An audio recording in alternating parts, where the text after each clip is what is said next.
Hi everybody, McBeard here. Welcome back to another round of reviews. We're going to be looking at a lot of Northern Realms cards. We got to see a few since my reveal of Amphibious Assault. We're going to be covering a new Warfare card, a legendary that came out today as well, and talk about the state of these Northern Realms reveals, because I think maybe we're not giving a fair shake to what's being shown here. So let's talk about that, and let's talk about these cards. We're going to start off with the Carrick Cutthroat, which was revealed yesterday. Now, Viraxis and Belohun and Amphibious Assault and Carrick Frigate and Smoke Them Out, really, in a lot of ways, and Carrick City Guard as well are all good cards, interesting cards that are doing new things or enabling new things or filling slots that weren't there before. And I honestly think that Smoke Them Out is going to be a sleeper hit, because that's gonna make a lot of. You'll be able to open up with Smoke Them Out Battering Ram all the time, other crew stuff maybe. I mean, we've seen all the bronze cards now, so unless there's a bronze crew, dude, it's gonna be it, I think. So I think it just looks like Northern Realms is going to see a bunch of new cards, but their play style, they're not being offered a new way to play. I think that's what I'm hearing from the people who love Northern Realms. Just out there in the social space, I've been reading it. The more I think about it, Drummond Villager and the Invader are also not very exciting either. The NL Conqueror is very vanilla, not exciting, right? So I don't think I guess I can forgive that, but it's still, the bleeding does make me wonder what the intention was. Like, you want to have a Grizzly Cutthroat, so you want to make it bleeding, because any card that has the word Cutthroat on it has to be a card that gives bleeding to another unit. But it could have done something. I mean, as a bandit, Gascon can't pull this, right? Is this the only non-neutral bandit? I actually just want to check the wording on Gascon. Think about it. No, it says a bronze bandit card. It actually is not specific about neutral. So theoretically, this is a new pull for Gascon, and it is a much higher power level when you compare it to, like, well, the Highwayman is probably, like, you get some pretty bad examples with Gascon. So you got that too. Yeah, when we look at Cutthroat, now we have more cards to kind of compare this against. So we've seen Amphibious Assault. We know that this guy plays for 12, should everything occur.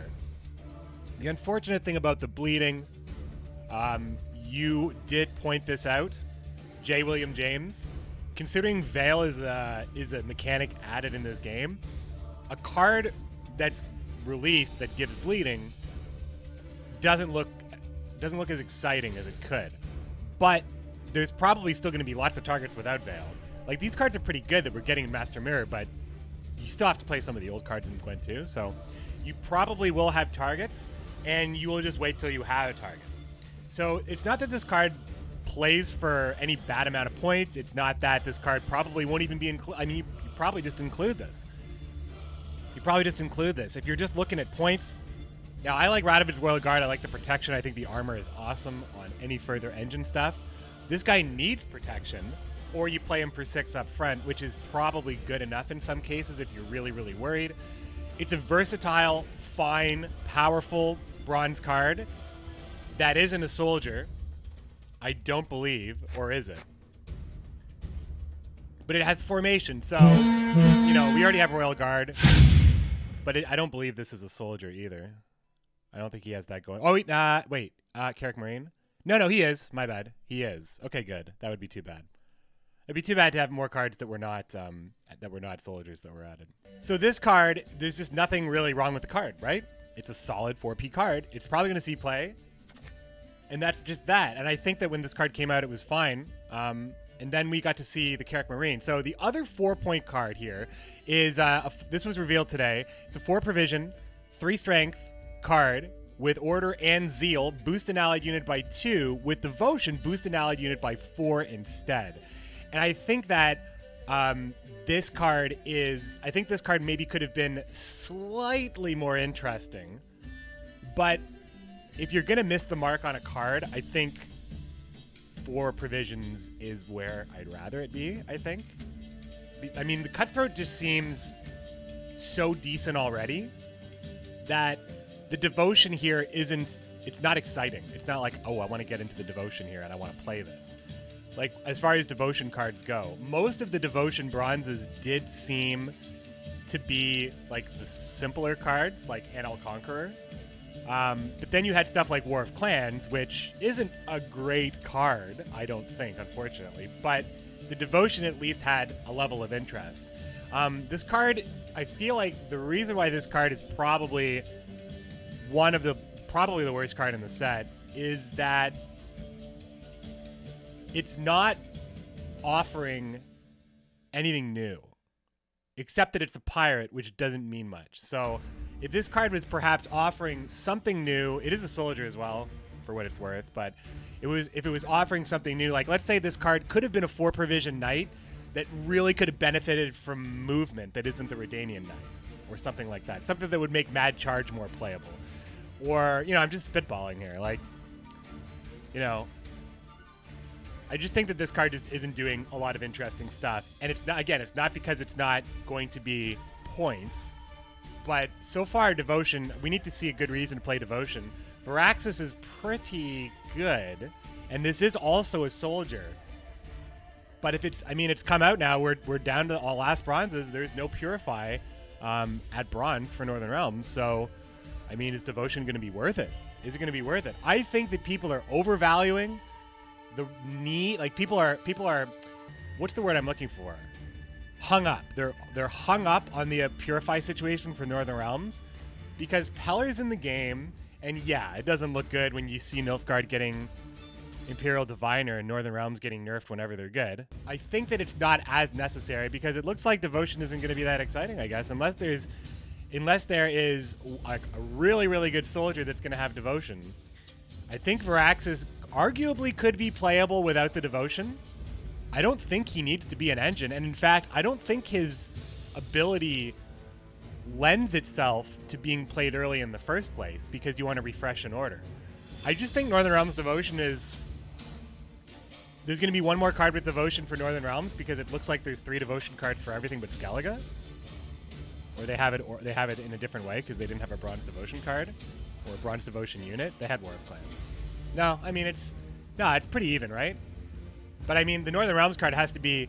The card would have to be so crazy good for me to even consider it. So as far as I'm concerned, Pellar's just going to keep doing the trick. Smoke them out. Now, this is a really cool card. A new Warfare card that spawns 2 volunteers in an allied row. These volunteers are soldiers, and they get boosted by 1, so you are playing 6 points with 5 provisions. Now, the rate for 5 provisions, you kind of expect more, but there is a lot of value in spreading this out between 2 bodies that requires no board state whatsoever, that has a number of benefits by offering crew, soldiers, boosted units, and playing a Warfare card for resupply. So I think that this card is deceptively very good because it's a Warfare card that basically enables so many things at once. You immediately, let's say you absolutely need to get Visigored on the board and you absolutely need to have boosted units right away.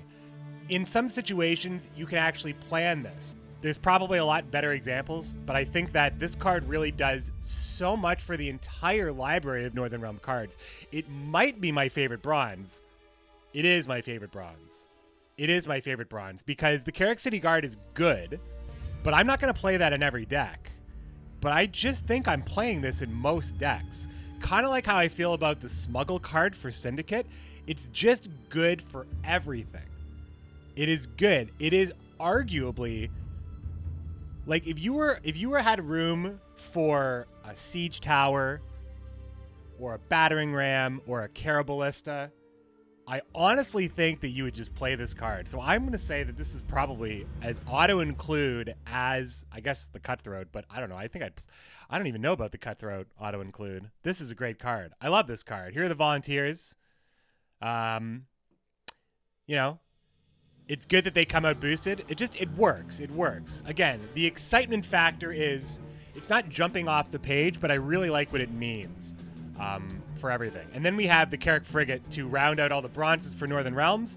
This card is cool because there are a lot of Northern Realms is starting to get known for having big bronzes, kind of like Skellige that have priests and greatswords. Now, like Skellige, we are taking to the seas. And that is also shout out to the artist. First of all, this is a great looking ship artwork. And I'm always excited to see water in the premium artworks because they're always great. And also shout outs to the carrick emblem here. If you've ever looked up carrick on the wiki, like the fandom wiki, you know that is the correct symbol. It's like a kraken or like a serpent. It's cool. It's just really good. These look like very well built ships, you know, sturdy. And also, hey, I just realized this. Enhance. It's the Carrick Marine. That's cool. I like that. I like that a lot. That's a nice touch. Also, Gaunter in the background here, underneath T-Pose here. T-Pose Vernon Roach. He's got a Vernon Roach hat. Nice Witcher continuity here. It's got that little Vernon Roach kind of thing, and then there's Gaunter. And who's this in the background? Who's this gentleman, I wonder? So anyway, what I like about this is that for the big beefy bronzes, I got really off track in the art, we have a 6 provision siege engine, which if you wanted to build, I mean, I don't know. It's not like a card is good for being more expensive ever. So there's really nothing really to talk up about it. But there was no 6 provision siege engine. But this is an interesting card as it is a siege engine that not only has a crew effect, but generates crew.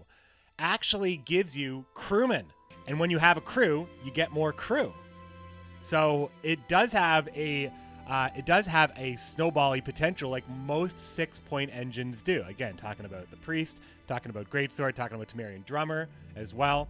So the high potential of this card is clear.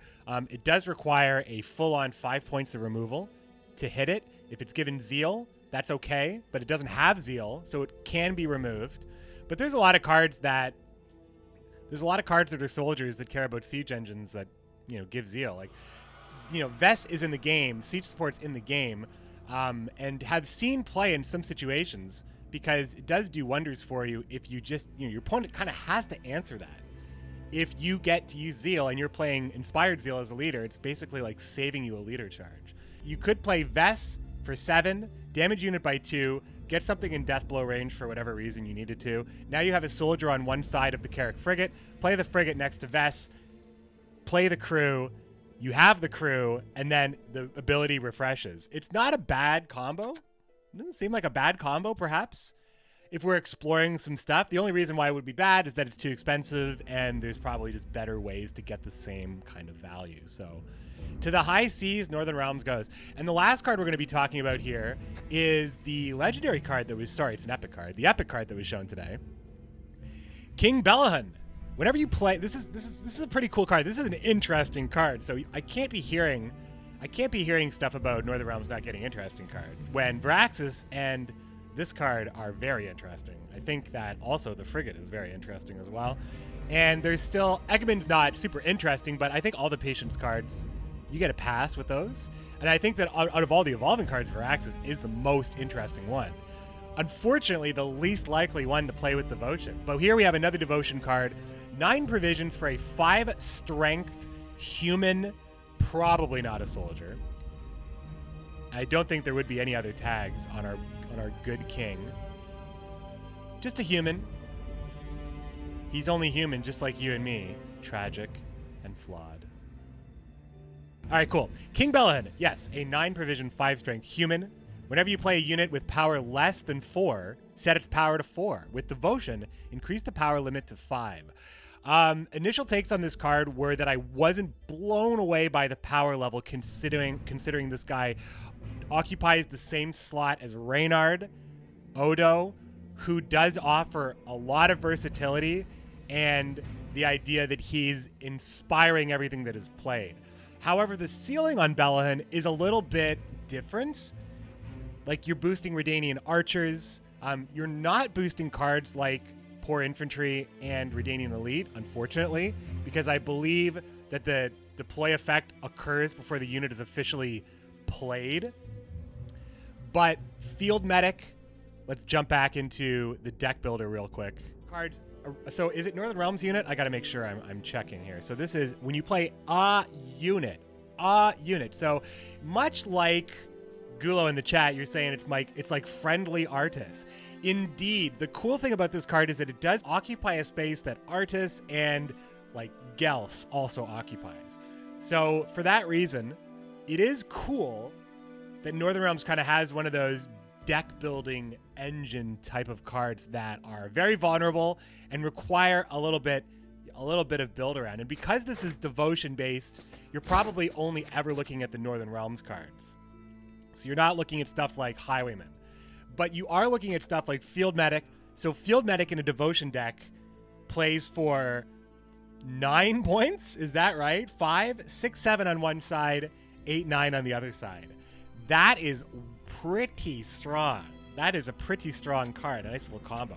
The Redanian Knight does immediately jump to 5 and then starts boosting and could still be triggered for whatever reason, I guess. It could happen. And then you have other bronzes you might want to protect, but it's not nearly as interesting as the cards that get the ultimate value. Now, the reason why I wasn't originally so blown away by this card, King Belohun, is that a lot of these cards these days, especially in a set that I feel is power creeping a bit, it is power creeping a bit. So a lot of these cards are having a base value of 4 and an effect. So finding cards that are at really low strength, you're usually finding a very powerful effect. And the balanced nature to these cards is that they have a very low body to them. But fewer and fewer cards are being printed like that. But there are a few. Philippa is one of the only ones that offers an incredible amount of value. That extra 4 points pushes this card into a real stratosphere. So what is it, 16 points? 16-point Philippa if you get full value. But the thing about Philippa is she's already struggling for full value. So there are some matchups where she just doesn't really carry. John Talus is really great. Ronvid doesn't get boosted. Same situation as the Elite and the other one. But Redanian Archer, anything at 2 generally. Banard Tutor also does play for quite a lot of points. Also plays for 9 points if you hit a mage. So King Belohun, Banard Tutor, Spellweaver, maybe like low key. But we didn't even get a mage in this set yet. I mean, we don't know. Maybe there's some low key support all over this set and we still haven't figured it out yet. I think though, there's something about Taller and Varaxis that's making my mind go crazy. But that'll do it. Those are the cards that we saw today. I think King Belohun's a really interesting card. I love deck builder cards. This is a deck builder's card. I think I didn't give it on Discord. Anybody who was with me on Discord knew that I was like, I don't know about this card. But you know what? The more I think about it, the more I like it. But he's looking at his own deck here. And are there enough bronze mages to support a devotion deck like this? Like, I hope there is. I hope they can maybe flesh it out in some way. But, you know, there's potential in this card. And this is a card that gets better and better the more they print cards for this, right? The Return of Fulltest Pride, maybe. Yeah, Shani. That's a lot of charges on Shani. 7 charges to Fulltest Pride with the crew from Smoke 'em Out. Oh, yeah. Yeah, right? I mean, that seems like the combo. So let's talk about that. I mean, we're talking about cards that I just don't really think about all that often. When we're talking about Fulltest Pride, we are, of course, talking about the 8 provision card that has numerous limitations, is a siege engine that, yeah, needs charges, needs crew, and needs a row. You know, a card that really just, at face value, looks like it could just use a little bit of love. Like, could it just have 2 charges? I mean, but the crew effect is very strong, right? So you're building a deck around protecting Fulltest Pride, crewing it with Smoke 'em Out, and then giving it. But it sucks because that means you can't protect. Well, you don't have to protect Taller. You don't have to protect Taller. You play Taller formation on melee. Yo, that is a combo. So this is the real deal, right? So you play Varaxis, Fulltest Pride, Smoke 'em Out, Belohun. Can we build this? And the reason why all these things work together, and I think you would maybe want to pass round 1 because, well, no, because you need the long round. Now you kind of have to be ready to go long round like at all times. But I like this. I'm gonna actually save this here as I don't know what else to really call it, but it's the Fulltest Pride combo. So this is how it would probably play out. I wish I could test it. Did you guys enjoy the reviews? I enjoyed them. Thanks for watching, everybody.